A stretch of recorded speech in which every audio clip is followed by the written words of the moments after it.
إن الحمد لله رب العالمين والصلاة والسلام على سيد الأنبياء والمرسلين محمد وآله وأصحابه أجمعين أما بعد فأعوذ بالله من الشيطان الرجيم بسم الله الرحمن الرحيم قال الله تبارك وتعالى في كتابه العظيم إن إبراهيم كان أمة قانتا لله حنيفا ولم يك من المشركين صدق اللہ العظیم۔ قابل احترام حاضرین، یہ اسلامی سال 1447 ہجری کا آخری مہینہ ذی الحجہ چل رہا ہے، اور اس وقت دنیا کے کونے کونے سے لاکھوں فرزندان توحید حج کے مقدس فریضے کی ادائیگی کے لیے مسجد حرام کعبۃ اللہ میں جمع ہیں، اور ہم اور آپ بھی انشاءاللہ چند روز کے بعد عید الاضحیٰ منائیں گے۔ حضرات، یہ مہینہ دراصل ابو الانبیاء سیدنا حضرت ابراہیم علیہ السلام، سیدہ ہاجرہ علیہ السلام اور سید اسماعیل علیہ السلام کی عظیم قربانیوں کی یاد ہے۔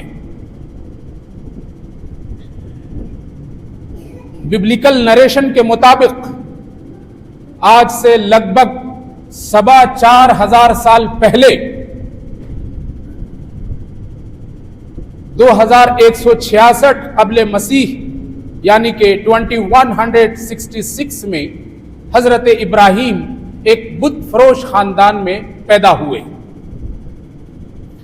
آپ کا باپ آزر ایک بہت بڑے مندر کا بہت بڑا پجاری، بڑا کاہن اور چیف آف پریسٹ تھا، اور اس ملک میں مختلف دیوی دیوتاؤں کی پوجا کی جاتی تھی، اور پورے ملک میں خطے میں نمرود بادشاہ کی حکومت تھی۔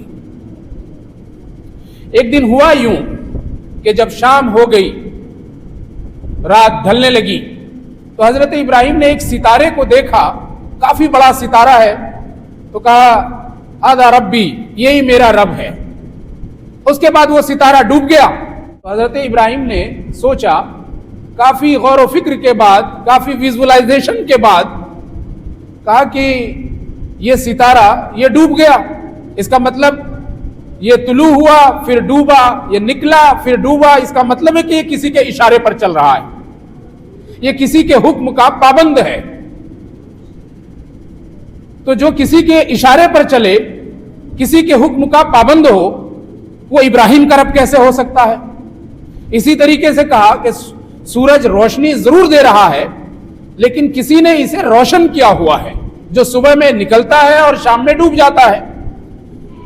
تو جس کی قسمت خود اس کے ہاتھ میں نہ ہو، تو وہ دوسروں کی قسمت، ابراہیم کی قسمت کیا بنا سکتا ہے، کیا لکھ سکتا ہے؟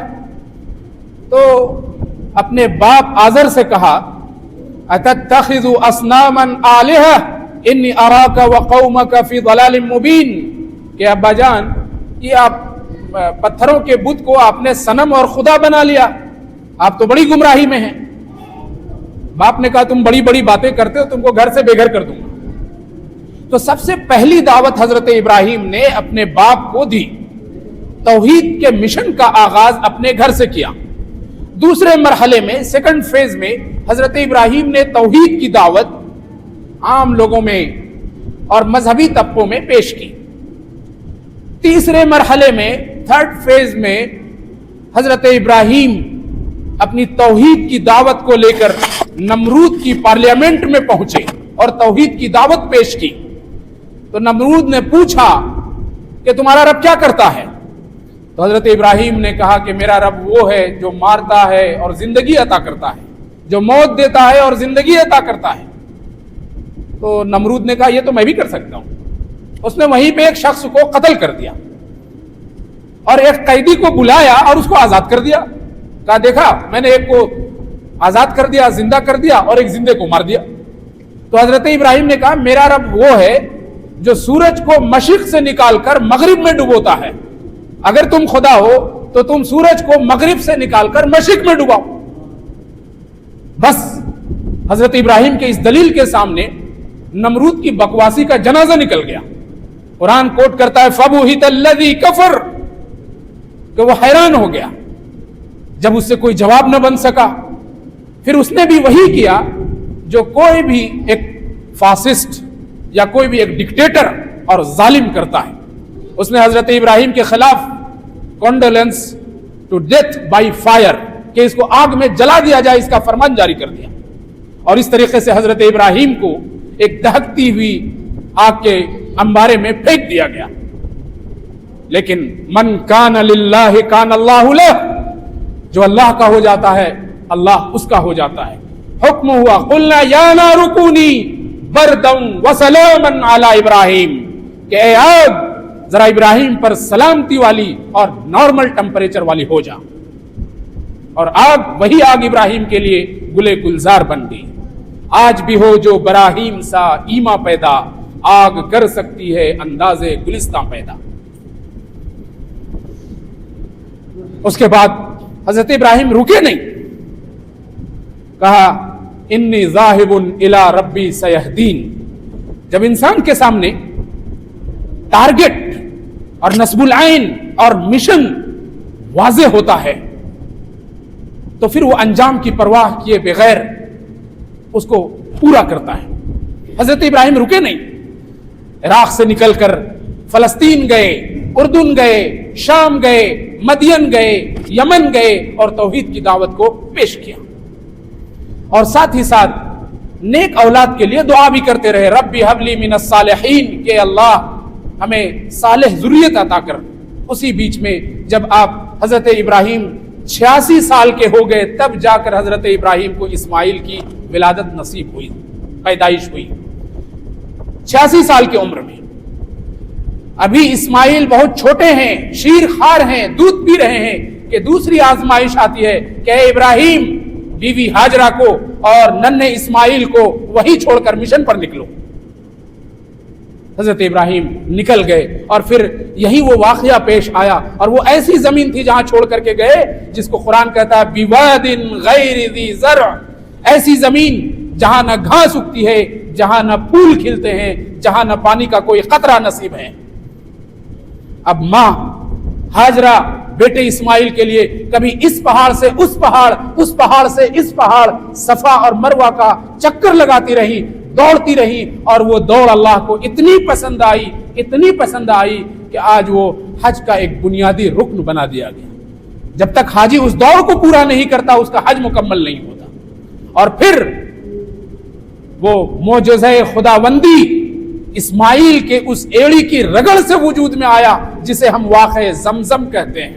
ابراہیم کی ایڑی کی رگڑ سے وہ زمزم نکلا، وہ مقدس پانی جس پانی کے اندر انالیسس کرنے کے بعد پتا چلا کہ اس کے اندر سوڈیم بھی ہے، اس کے اندر کاربن بھی ہے، اس کے اندر کیلشیم بھی ہے، اس کے اندر کاربونیٹس بھی ہیں، اس کے اندر مختلف بیماریوں کی شفا بھی ہے.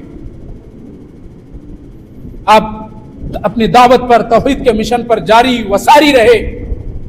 ادھر اسماعیل 9 سال کے ہو گئے اور ادھر ابراہیم کی عمر 96 سال کی ہو گئی. تو اب تک کی سب سے بڑی آزمائش، سپریم سیکریفائس کا حکم ہوا.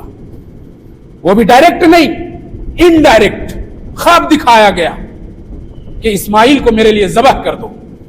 قرآن کوٹ کرتا ہے قال یا بنی انی رأى فی المنام انی اذبحک فانظر ماذا تری.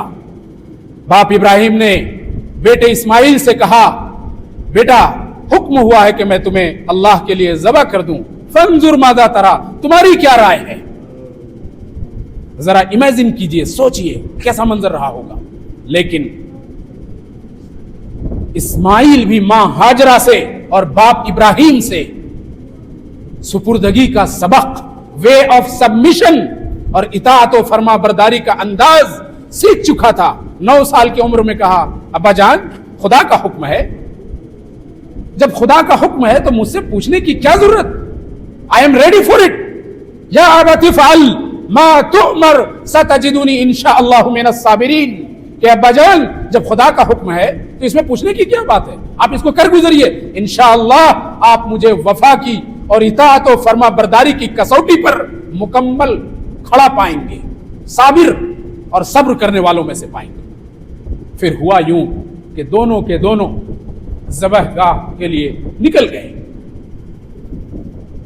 حضرت اسماعیل علیہ السلام ذبح کے لیے لیٹ گئے اور ادھر حضرت ابراہیم نے اس پر چھری چلا دی، لیکن تبھی حکم ہوا یا ابراہیم قد صدقت الرؤیا ان كذلك نجزي المحسنین، کہ ابراہیم اوور، ایگزام از اوور، تم نے خواب کو سچ کر دکھایا، مجھے اسماعیل کی قربانی مطلوب نہیں تھی، مجھے تو بس تمہارا انداز سپردگی، وے آف سبمیشن یہ دیکھنا تھا۔ میرے محترم بزرگوں اور دوستوں، آج بھی خدا کو بے زباں جانور کی قربانی مقصود نہیں ہے۔ بے زباں جانور کا گوشت، نہیں اس کا خون، نہیں اس کی چمڑی، نہیں اس کا کوئی بال، نہیں اس کا کوئی کلیجی، خدا کو کچھ نہیں پہنچتا ہے۔ لن ینال اللہ لحومها ولا دماؤها ولکن ینالہ التقوی منکم، کہ خدا کے وہاں صرف اور صرف تمہارا تقوی، تمہاری پرہیزگاری، تمہارا انداز سپردگی، تمہارا وے آف سبمیشن وہ پہنچتا ہے۔ اور اسی آیت کا جو دوسرا حصہ ہے جو اللہ تعالی ملت ابراہیمی کو اور ملت محمدیہ کو پیغام کے طور پر جو دینا چاہتا ہے، اس آیت کا دوسرا حصہ ہے كَذَلِكَ سَخَّرْنَاهَا لَكُمْ لَعَلَّكُمْ تَشْكُرُونَ، کہ اس طریقے سے ہم نے اس جانور کو تمہارے لیے مسخر کر دیا۔ یہ مسخر کیا ہوتا ہے؟ یہ مسخر کا لفظ کئی جگہ قرآن میں آیا ہے۔ ہم لوگ دعا پڑھتے ہیں، آپ بچوں کو سکھاتے ہیں کہ جب آپ ٹرین پر بیٹھیں، جب آپ ٹیمپو پر بیٹھیں، جب آپ جہاز پر بیٹھیں تو آپ دعا پڑھ لیں، جب آپ اسکوٹی پر بیٹھیں تو دعا پڑھیں، سبحان الذی سخر لنا ھذا وما كنا له مقرنین، کہ اللہ تیری ذات پاک ہے کہ تو نے اسے ہمارے لیے مسخر کیا، ہمارے انڈر میں کیا، ہمارے حکم سے، آپ کے حکم سے یہ گاڑی چل رہی ہے، ہمارے لیے ٹرین پر بیٹھنا ممکن ہو پایا ہے۔ یہ جو تسخیر ہے یہ عجیب و غریب ہے۔ تو جس طریقے سے اللہ تعالیٰ نے ایک بے زبان جانور کو ہمارے لیے مسخر کر دیا کہ وہ ہمارے حکم پر، ہمارے پکڑنے پر وہ لیٹ جاتا ہے اور ذبح ہو جاتا ہے، اور اس کو ذبح کر کے اس کا ایک حصہ آپ اپنے لیے، دوسرا حصہ رشتہ داروں کے لیے، اور تیسرا حصہ اللہ کے محروم اور غریب بندوں کے لیے استعمال کرتے ہیں۔ ویسے ہی قربانی کا ایک مفہوم یہ ہے کہ اللہ کے دیگر وسائل پر، ادر ریسورسز پر، کائنات کے دوسرے وسائل پر آپ کنٹرول حاصل کریں، آپ کنٹرول حاصل کریں پانی پر، آپ کنٹرول حاصل کریں ہوا پر، آپ کنٹرول حاصل کریں انرجی پر، آپ کنٹرول حاصل کریں الیکٹرون پر، آپ کنٹرول حاصل کریں پروٹون پر، آپ کنٹرول حاصل کریں نیوٹرون پر، آپ کنٹرول حاصل کریں IIT پر اور ٹیکنالوجی پر، اور اس کو اپنے اسکل سے، اپنے نالج سے اپنے لیے مفید بنائیں، ملت اسلامیہ کے لیے مفید بنائیں، پوری انسانی برادری کے لیے مفید بنائیں۔ یہ ہے وہ قربانی کا پیغام۔ محترم دوستوں اور ساتھیوں، ہم بحیثیت مسلمان ملت ابراہیمی اور محمدی کے پیروکار اپنے کردار سے، اپنے عمل سے، اپنے بیہیویئر سے، اپنے اخلاق سے، اپنے انوویشن سے اپنے سماج کو، اپنے برادران وطن کو، اور بلکہ پوری انسانی برادری کو یہ بتائیں کہ ہماری قربانی محض عید الاضحیٰ کے موقع پر بے زبان جانور کی قربانی تک محدود نہیں ہے، بلکہ ہم زندگی کے ایک ایک قدم پر اپنے خدا کی سچی آگہی و معرفت، اپنے کلام آسمانی و ربانی کی حفاظت، اور اپنے پیارے وطن سرزمین ہندوستان بھارت، جو ہمارے بزرگوں کا خواب بھی ہے، ہماری شان و بان، ہماری پہچان ہونے کے ساتھ ساتھ ہمارے نسلوں کی امانت بھی ہے، اس کی خوبصورتی اور سلامتی، اس کی ایکتا اور اکھنڈتا کو باقی رکھنے کے لیے جب اور جیسی قربانی کی ضرورت مانگی جائے گی، انشاءاللہ ہماری نسلیں اس کے لیے تیار ملیں گی۔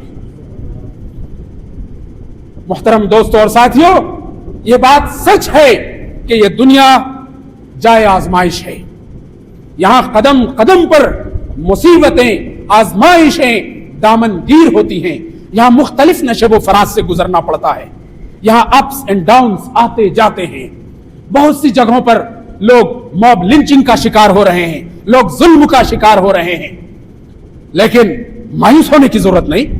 اللہ دونوں کو آزما رہا ہے، اللہ آزما رہا ہے ظالموں کے ظلم کو، اللہ آزما رہا ہے ظالموں کے جبر و تشدد کو، اللہ آزما رہا ہے ظالموں کی بے انصافیوں کو کہ تم کس حد تک ظلم کرو گے، تم کس حد تک جبر و تشدد کرو گے، تم کس حد تک بے انصافی کرو گے، اور ساتھ ہی ساتھ وَأُمْلِي لَهُمْ، ہم نے انہیں ڈھیل دے رکھی ہے، إِنَّ بَطْشَ رَبِّكَ لَشَدِيدٌ، تمہارے رب کی پکڑ بہت ہی سخت ہے۔ اور ساتھ ہی ساتھ اللہ آزما رہا ہے مومنوں کو، مومنوں کے صبر و استقامت کو، کہ مومن صبر و استقامت میں، اطاعت و فرمانبرداری میں کس حد تک جمے رہیں گے اور ڈٹے رہیں گے۔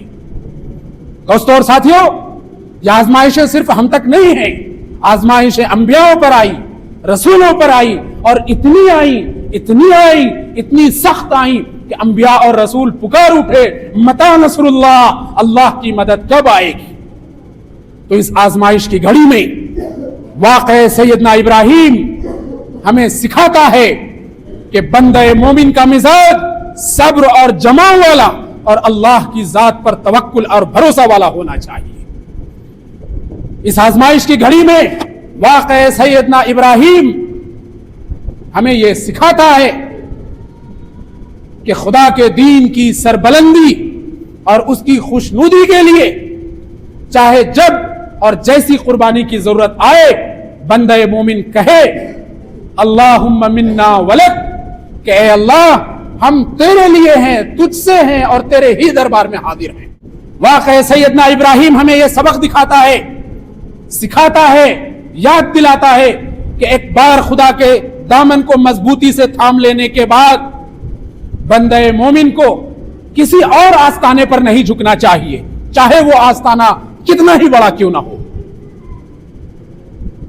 مومن کا مزاج سب اور جمع والا ہونا چاہیے۔ بہت سی جگہوں پر پریشانی آ رہی ہے، ہم دیکھ رہے ہیں کہاں کہاں پریشانیاں ہیں، کہاں کہاں ظلم ہو رہا ہے، کہیں ایران میں تو کہیں لبنان میں تو کہیں غزہ میں تو کہیں فلسطین میں، لیکن اللہ مومنوں کے صبر اور استقامت کو پرکھ رہا ہے، جانچ رہا ہے۔ واقعہ سیدنا ابراہیم ہمیں یہ سکھاتا ہے کہ بندہ مومن کے لیے سب سے زیادہ ضروری، the most important and emergency need, وہ صراط مستقیم کو پا لینا اور اچیو کر لینا ہے۔ وہ صراط مستقیم جسے آپ ہر روز ہر نماز میں مانگتے ہیں، اہدنا الصراط المستقیم صراط الذین انعمت علیہم، اس صراط مستقیم کے حصول کے لیے، اس کو پانے کے لیے اگر اپنا گھر، اپنی گلی، اپنا محلہ، اپنے رشتہ دار، اپنی جائیداد و سلطنت چھوڑنی پڑے تو بندہ مومن کہے، ہنسی خوشی یہ کہے انی ذاہب الی ربی سیہدین، کہ میں تو اپنے رب کی طرف چلا، وہی میرا محافظ، وہی میرا رہنما ہے۔ تو میرے محترم بزرگوں، یہ چند باتیں میں نے آپ کے سامنے پیش کی ہیں، یہی وہ قربانی کا پیغام ہے۔ اللہ تعالی ہمیں اپنے آقا و رہنما سیدنا حضرت ابراہیم علیہ السلام اور آقا نامدار جناب محمد الرسول اللہ صلی اللہ علیہ وسلم نے جو روشن راہیں ہمیں عطا کی ہیں، انہی راہوں کا ہمیں مسافر بنائے اور ان راہوں پر ہمیں چلنے والا بنائے، اور ہم اپنی زندگی کو ان کی زندگی سے حاصل کر کے اپنی زندگی کو گزاریں، اپنی زندگی کا ماڈل ہم ان کی زندگی میں دیکھیں، اور دونوں کو ہی حضرت ابراہیم اور سیدنا محمد الرسول اللہ صلی اللہ علیہ وسلم کو اپنا ماڈل بنائیں۔ یہی وہ قرآن کا حکم ہے۔ دو الگ الگ آیتیں آئی ہیں، ایک جگہ حضرت ابراہیم کے بارے میں آیا قد کانت لکم اسوۃ حسنۃ فی ابراہیم والذین معہ، یہ سورہ ممتحنہ کی آیت ہے کہ تمہارے لیے حضرت ابراہیم اور ان کے ساتھ جو لوگ تھے ان کی زندگی میں ایک بہترین نمونہ اور موڈیول موجود ہے۔